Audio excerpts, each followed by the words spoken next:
اور وہ یہ سمجھ بیٹھے کہ کوئی پکڑ نہیں ہوگی، اس لیے اندھے بہرے بن گئے۔ پھر اللہ نے ان کی توبہ قبول کی تو ان میں سے بہت سے پھر اندھے بہرے بن گئے، اور اللہ ان کے تمام اعمال کو خوب دیکھ رہا ہے۔ وہ لوگ یقیناً کافر ہو چکے ہیں جنہوں نے یہ کہا ہے کہ اللہ مسیح ابن مریم ہی ہے، حالانکہ مسیح نے تو یہ کہا تھا کہ اے بنی اسرائیل، اللہ کی عبادت کرو جو میرا بھی پروردگار ہے اور تمہارا بھی پروردگار ہے۔ یقین جانو کہ جو شخص اللہ کے ساتھ کسی کو شریک ٹھہرائے گا، اللہ نے اس کے لیے جنت حرام کر دی ہے اور اس کا ٹھکانہ جہنم ہے، اور جو لوگ یہ ظلم کرتے ہیں ان کو کسی قسم کے یار و مددگار میسر نہیں ہوں گے۔ وہ لوگ بھی یقیناً کافر ہو چکے ہیں جنہوں نے یہ کہا اللہ تین میں کا تیسرا ہے۔ اللہ اکبر، دیٹ مینز ٹرینٹی، جو کرسچینٹی میں مانی جاتی ہے آج کی ڈیٹ میں۔ معاذ اللہ، تین میں سے ایک اللہ ہے یعنی کہ فادر، اور ایک بیٹا ہے یعنی کہ عیسیٰ ابن مریم، اور تیسرا روح القدس، یہ ان کا عقیدہ ہے۔ اور بعض فرقے کرسچینٹی میں اس چیز کے بھی قائل ہیں کہ تیسرا روح القدس کی جگہ پہ حضرت مریم علیہ السلام ہے۔ اب آگے پڑھتے ہیں۔ حالانکہ ایک خدا کے سوا کوئی خدا نہیں ہے، اور اگر یہ لوگ اپنی اسی بات کے باز نہ آئے تو ان میں سے جن لوگوں نے ایسے کفر کا ارتکاب کیا ان کو دردناک عذاب پکڑ کر رہے گا۔ کیا پھر بھی یہ لوگ معافی کے لیے اللہ کی طرف رجوع نہیں کریں گے؟ حالانکہ اللہ بہت بخشنے والا، بڑا مہربان ہے۔ مسیح ابن مریم تو ایک رسول تھے، اس سے زیادہ کچھ نہیں۔ اس سے پہلے بھی بہت سے رسول گزر چکے ہیں اور ان کی ماں صدیقہ تھیں، یہ دونوں کھانا کھاتے تھے۔ اللہ تعالیٰ کا کہنا ہے کہ یہ دونوں تو کھانا کھاتے تھے، تو تم انہیں خدا کیسے مان سکتے ہو؟ اور اگر کوئی خدا کھانا کھانے کا محتاج ہو تو وہ خدا کیسا خدا ہوا؟ تو یہ جو آیت ہے اس کا معنی یہ ہے۔ اور میں سچ بتاؤں، جب میں نے اسلام لایا تھا نا، تو اسلام لانے سے پہلے جب میں اسلام کی اسٹڈی کرتا تھا، قرآن پڑھتا تھا اور سنتا تھا، اس ٹائم پہ میں ویڈیوز بناتا تھا، آپ کو پتہ ہی ہوگا، ریئیکشن دیتا تھا میں، تو اس وقت میرے مائنڈ میں یہ آتا تھا یار سچ میں خدا وہ کیسے ہو سکتا ہے جو محتاج ہو کھانے کا، جو محتاج ہو واش روم کا، جو محتاج ہو کہ اس کی آنکھیں ہوں دیکھنے کا، محتاج ہو سونے کا، محتاج ہو جس طرح سے انسان ہوتا ہے۔ انسان 24 آورز جاگ ہی نہیں سکتا، پاسبل ہی نہیں ہے، انسان کو سونا پڑے گا۔ سب سے بڑی چیز تو یہ ہے کہ انسان مرتا ہے، زندہ ہوتا ہے، سوتا ہے، کھاتا ہے، پیتا ہے، واش روم جاتا ہے، بیماری آتی ہے اس کو۔ اللہ تعالیٰ تو یہ سب چیزوں سے پاک ہے۔ دیکھو ہم ان کے سامنے کس طرح کھول کھول کر نشانیاں واضح کر رہے ہیں، پھر یہ بھی دیکھو کہ ان کو اوندھے منہ کہاں لے جایا جا رہا ہے۔ اے پیغمبر، ان سے کہو کہ کیا تم اللہ کے سوا ایسی مخلوق کی عبادت کرتے ہو جو تمہیں نہ کوئی نقصان پہنچانے کی طاقت رکھتی ہے اور نہ فائدہ پہنچانے کی، جبکہ اللہ ہر بات کو سننے والا، ہر چیز کو جاننے والا ہے۔ اور ان سے یہ بھی کہو کہ اے اہل کتاب، اپنے دین میں ناحق غلو نہ کرو اور ان لوگوں کی خواہشات کے پیچھے نہ چلو جو پہلے خود بھی گمراہ ہوئے، بہت سے دوسروں کو بھی گمراہ کیا اور سیدھے راستے سے بھٹک گئے۔ بنی اسرائیل کے جو لوگ کافر ہوئے ان پر داؤد اور عیسیٰ ابن مریم کی زبان سے لعنت بھیجی گئی تھی۔ اب یہ لعنت کا جو ذکر ہے یہ زبور میں بھی تھا جو حضرت داؤد علیہ السلام پہ نازل ہوئی تھی، اور اس کا ذکر انجیل میں بھی ملتا ہے جو حضرت عیسیٰ علیہ السلام پر نازل ہوئی تھی۔ یہ سب اس لیے ہوا کہ انہوں نے نافرمانی کی تھی اور وہ حد سے گزر جایا کرتے تھے۔ وہ جس بادی کا ارتکاب کرتے تھے اس سے ایک دوسرے کو مانا نہیں کرتے تھے۔ حقیقت یہ ہے کہ ان کا طرز عمل نہایت برا تھا۔ تم ان میں سے بہت سو کو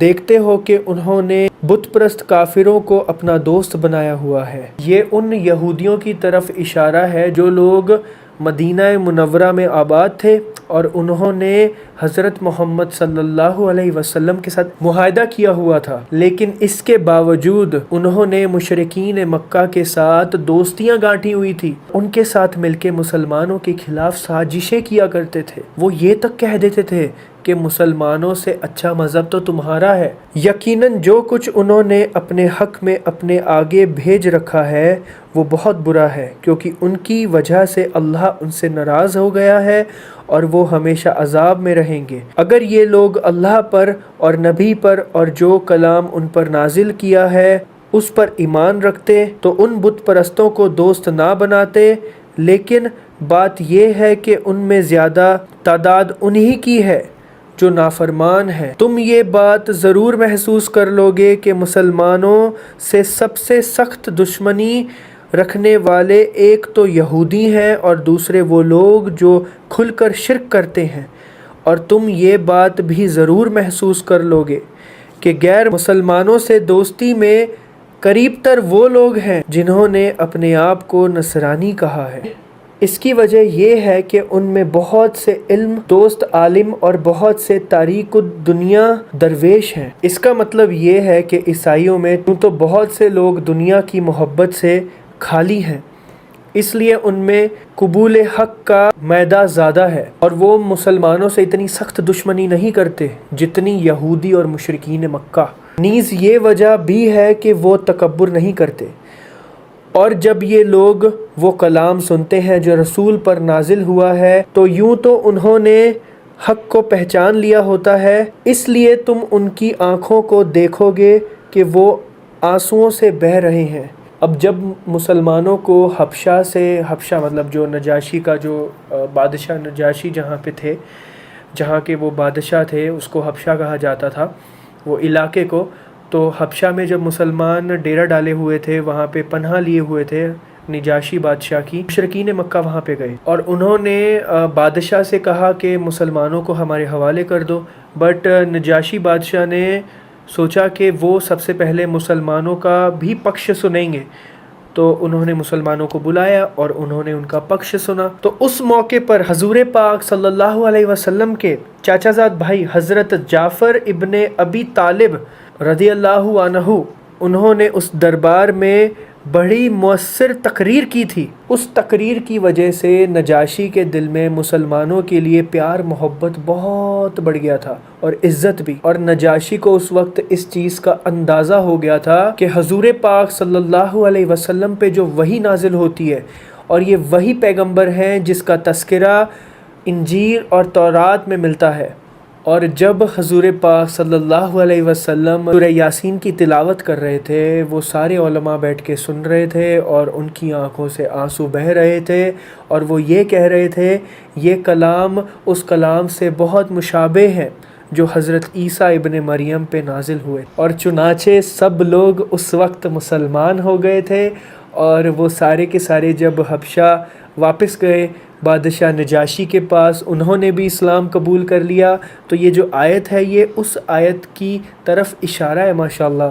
تو آپ دیکھیے مطلب یہ سناتے ہوئے بھی نا مجھے گھس پمس آ رہے اللہ اکبر، میں ایسی جاہلیت میں تھا، اللہ اکبر، اللہ کا کتنا احسان، اللہ کا کروڑوں کروڑوں شکریہ ادا کرتا ہوں کہ اللہ تعالیٰ نے مجھے اس چیز کی طرف لایا اور مجھے حق پہچاننے کا موقع دیا۔ سچ میں مجھے گھس پمس آ رہے ہیں بولتے ہوئے بھی، اللہ اکبر اللہ اکبر۔ میں سچ بتا نہیں سکتا ہوں کہ یہ بہت بڑی بات ہوتی ہے، بہت زیادہ بڑی بات ہوتی ہے۔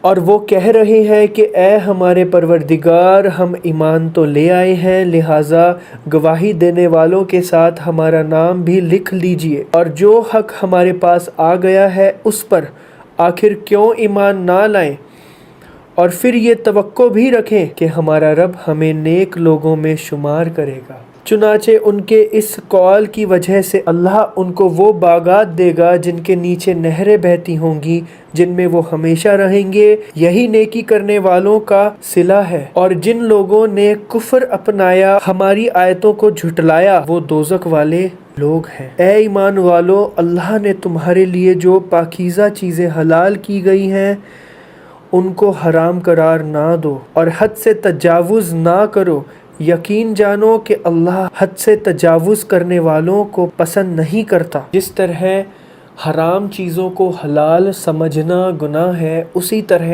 اللہ تعالیٰ کی گئی ہوئی حلال چیزوں کو بھی حرام سمجھنا غلط ہے، گناہ ہے۔ یہ گناہ ہے، اور اللہ نے تمہیں جو رزق دیا ہے ان میں سے حلال پاکیزہ چیزیں کھاؤ۔ اللہ پر تم ایمان رکھتے ہو، اس سے ڈرتے رہو۔ اللہ تمہاری لاگو قسموں پر تمہارے پکڑ نہیں کرے گا۔ لاگو قسموں سے مراد ایک تو وہ قسمیں ہیں جو قسم کھانے کے ارادے کے بغیر محض محاورے اور تکیہ کلام کے طور پر کھا لی جاتی ہیں، اور دوسرے وہ قسمیں ہیں جو لغو کی تعریف میں داخل ہیں، جو ماضی کے قصے واقعہ پر سچ سمجھ کر کھائی گئی ہوں، لیکن جو قسمیں تم نے پختگی کے ساتھ کھائی ہوں ان پر تمہاری پکڑ کرے گا۔ چنانچہ اس کا کفارہ یہ ہے کہ 10 مسکین کو وہ اوسط درجے کا کھانا کھلاؤ جو تم اپنے گھر والوں کو کھلایا کرتے ہو، یا ان کو کپڑے دو یا ایک غلام آزاد کرو۔ ہاں، اگر کسی کے پاس ان چیزوں میں سے کچھ نہ ہو تو وہ 3 دن روزے رکھے۔ یہ تمہاری قسموں کا کفارہ ہے جب تم نے کوئی قسم کھا لی اور اسے توڑ دیا ہو، اور اپنی قسموں کی حفاظت کیا کرو۔ اس کا مطلب یہ ہے کہ قسم کھا لینا کوئی مذاق نہیں ہے، جس طرح سے ہم آج کل کھاتے ہیں، یار تیری قسم، یا اللہ کی قسم، یار میں سچ میں ایسا ہی کیا ہے میں نے، یا جو بھی تم کرتے ہو۔ تو یہ مذاق نہیں ہے، اس کو سیریس لینا ہے آپ نے۔ قسم اس طرح سے نہیں کھانا جس طرح سے آپ مطلب جھوٹ بولتے ہو، معاذ اللہ۔ اسی طرح اللہ اپنی آیتیں کھول کھول کر تمہارے سامنے واضح کرتا ہے تاکہ تم شکر ادا کرو۔ اے ایمان والو، شراب، جوا، بتوں کے تھان اور جوئے کی تیر، یہ سب ناپاک شیطانی کام ہے، لہٰذا ان سے بچو تاکہ تمہیں فلاح حاصل ہو۔ شیطان تو یہی چاہتا ہے کہ شراب اور جوئے کے ذریعے تمہارے درمیان دشمنی اور بغض کی بیج ڈال دے اور تمہیں اللہ کی یاد اور نماز سے روک دے۔ اب بتاؤ کہ کیا تم ان چیزوں سے باز آ جاؤ گے؟ اور اللہ کی اطاعت کرو اور رسول کی اطاعت کرو اور نافرمانی سے بچتے رہو، اور اگر تم اس حکم سے منہ موڑو گے تو جان رکھو کہ ہمارے رسول پر صرف ذمہ داری ہے کہ وہ صاف صاف طریقے سے اللہ کے حکم کی تبلیغ کر دیں۔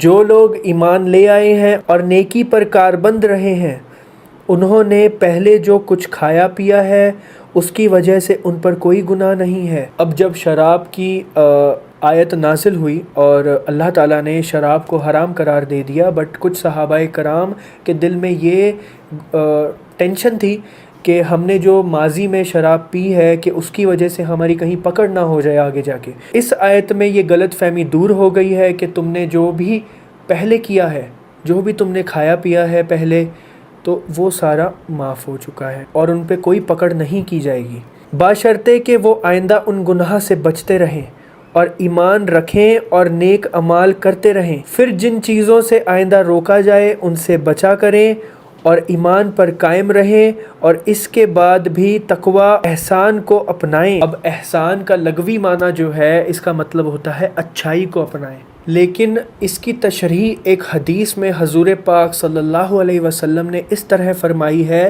کہ جب بھی انسان اللہ تعالیٰ کی عبادت کرے تو وہ اس طرح کرے کہ اللہ تعالیٰ اس کو دیکھ رہا ہے، جس کا خلاصہ یہ ہے کہ انسان ہر کام میں جب بھی وہ کوئی بھی کام کرے، جب بھی وہ کچھ بھی کرے، وہ یہ سمجھے کہ اللہ تعالیٰ اس کو دیکھ رہا ہے، یہ دھیان میں رکھ کے وہ سارے کام کرے۔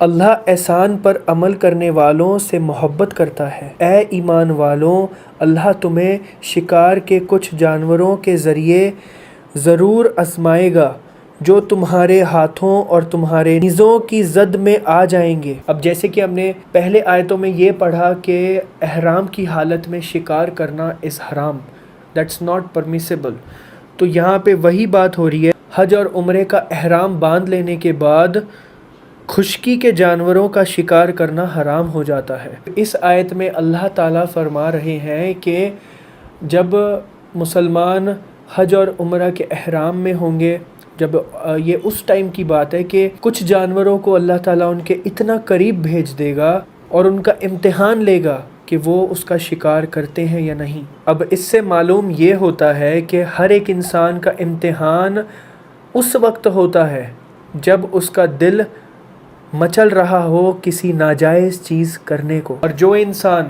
اس وقت اس ناجائز چیز سے بچ جائے وہ بہترین ہے، تاکہ وہ یہ جان لے کہ کہ وہ کون ہے جو اسے دیکھے بغیر بھی اس سے ڈرتے ہیں۔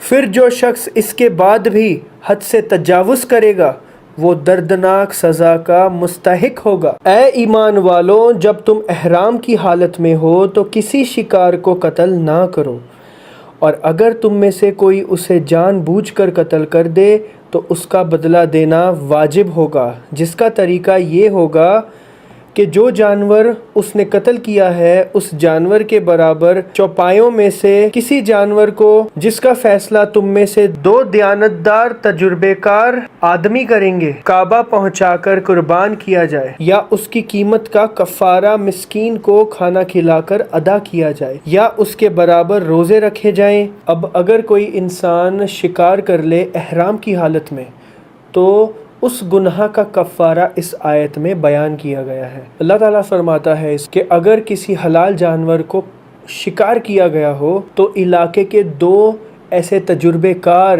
دیانتدار بڑے بزرگوں کو، 2 ایسے آدمیوں کو لایا جائے جو دیانتدار ہو اور تجربے کار بھی ہو، اور ان سے اس جانور کی قیمت مقرر کی جائے۔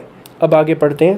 تاکہ وہ شخص اپنے کیے کا بدلہ چکھے، پہلے جو کچھ ہو چکا اللہ نے اسے معاف کر دیا، اور جو شخص دوبارہ ایسا کرے گا تو اللہ اس سے بدلہ لے گا، اور اللہ اقتدار اور انتقام کا مالک ہے۔ اللہ اکبر۔ تمہارے لیے سمندر کا شکار اور اس کا کھانا حلال کر دیا گیا ہے تاکہ وہ تمہارے لیے قافلوں کے لیے فائدہ اٹھانے کا ذریعہ بنے، لیکن جب تک تم حالت احرام میں ہو تم پر خشکی کا شکار حرام کر دیا گیا ہے، اور اللہ سے ڈرتے رہو جس کی طرف تم سب کو جمع کر کے لے جایا جائے گا۔